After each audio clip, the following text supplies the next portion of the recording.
Grâce d'Allah, nous venons de franchir le seuil d'une nouvelle année, objet de cette présentation solennelle de vœux, comme l'exige la tradition.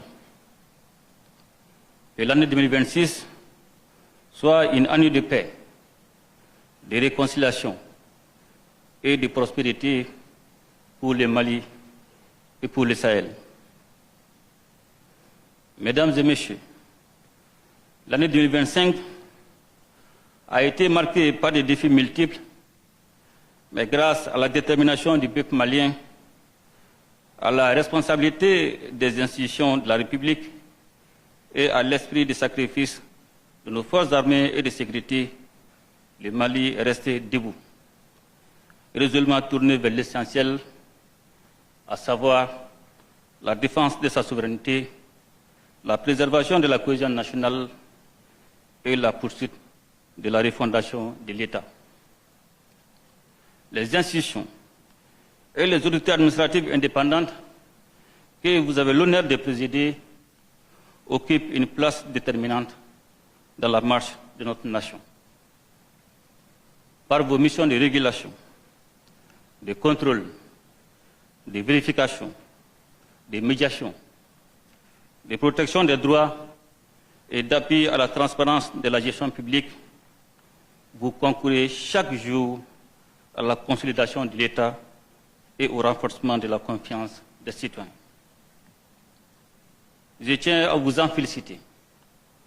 Votre engagement contribue à consolider durablement l'élan de souveraineté amorcé par notre pays. Monsieur le Président des institutions de la République, depuis le début de la transition, la refondation de l'État demeure au cœur de notre action, conformément à l'expression de la volonté populaire. Cette refondation exige des institutions solides, accessibles et efficaces, mais aussi exemplaires dans leur fonctionnement et dans leurs rapports avec les citoyens. Monsieur le Président du Conseil national de transition, c'est avec une grande satisfaction que je note les efforts inlassables du Conseil national de transition pour faciliter les réformes politiques et institutionnelles dans notre pays. Et je vous exhorte à maintenir le même cap pour la finalisation des lois en instance. Au regard du nombre croissant de lois et propositions de loi examinées au cours de l'année 2025, le Conseil national de transition a démontré un engagement constant sur le plan législatif. Je tiens également à les féliciter pour son attachement à la promotion d'une diplomatie parlementaire proactive. Monsieur le Président par intérim de la Cour suprême, votre intervention met en relief une ambition essentielle, celle d'une justice forte, accessible, respectée et inspirant confiance. Je salue la volonté affirmée de la juridiction suprême d'impulser une dynamique nouvelle en 2026. Je vous encourage à poursuivre cet effort, car la confiance des citoyens en l'État dépend en grande partie d'une justice rendue avec rigueur, célérité et équité.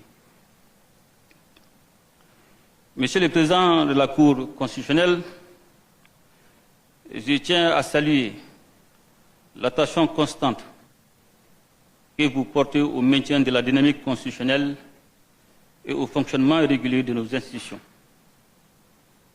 Votre vigilance traduit l'attachement indéfectible de la Cour constitutionnelle à son rôle de gardienne de la loi fondamentale. À cet égard, l'élaboration des lois organiques prévues par la Constitution du 22 juillet 2023, ainsi que la mise en place de nouvelles institutions, constituent des chantiers prioritaires. La Commission de relecture et de rédaction des avant-projets des lois organiques poursuit ses travaux dont les conclusions sont vivement attendues.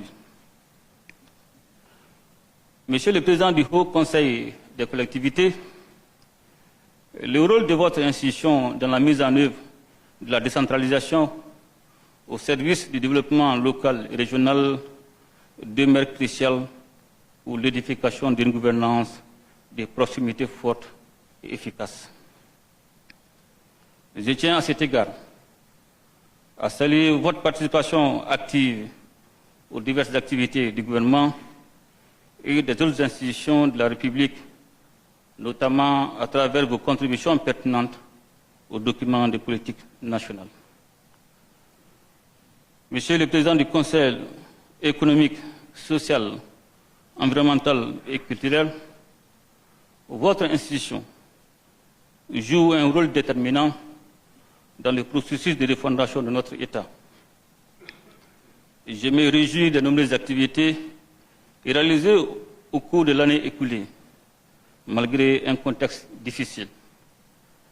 Sa contribution à la gouvernance publique, à travers ces sessions ordinaires, notamment celles consacrées au secteur minier, ainsi que la formulation d'avis sur les budgets 2025-2026, ont été salutaires. Madame la porte-parole des autorités administratives indépendantes, Mesdames et Messieurs, dans le cadre du dialogue entre les citoyens et l'administration, les efforts des médiateurs de la République sont restés constants, en particulier à travers l'organisation de l'espace d'interpellation démocratique qui figure désormais parmi les grands rendez-vous de la nation. Je me réjouis également des efforts soutenus du médiateur de la République dans la recherche de solutions aux préoccupations des usagers des services publics afin de maintenir l'espoir dans la prise en charge et l'aboutissement des dossiers soumis aux administrations publiques. Monsieur le vérificateur général, Monsieur le président de l'OCLI, Monsieur le président de la CENTIF, la rigueur et la constance de vos actions et rapports constituent de véritables repères pour l'État et des instruments de redressement au service de la justice, de la transparence et de la redevabilité des attributs auxquels le peuple malien demeure profondément attaché. Les constats que vous établissez interpellent l'ensemble des responsables publics et appellent à un sursaut éthique fondé sur l'intégrité, la discipline, le sens de l'intérêt général et le respect de la chose publique. C'est le lieu de réaffirmer que la lutte contre la corruption, l'enrichissement illicite et la délinquance économique et financière constitue un axe majeur de la transition. La lutte contre ces fléaux se poursuivra avec discernement, fermeté, sans complaisance ni distinction. Pour garantir l'efficacité de cette lutte, une collaboration renforcée entre les structures de contrôle, les mécanismes internes de l'administration et l'autorité judiciaire s'impose afin que les manquements relevés reçoivent les sites appropriés. C'est par une gestion irréprochable de nos ressources et la loyauté des gestionnaires publics que nous consoliderons durablement la confiance et bâtirons un Mali stable, prospère et souverain. Mesdames et Messieurs des secteurs de la régulation, j'ai noté avec intérêt les avancées enregistrées dans plusieurs domaines de la régulation, les efforts engagés dans la modernisation de la commande publique à travers l'élaboration du plan stratégique 2026-2030 de l'autorité de régulation des marchés publics et des délégations des services publics sont louables. La digitalisation, le renforcement des compétences et l'amélioration du règlement des différends sont des leviers essentiels d'une gouvernance plus intègre et plus performante.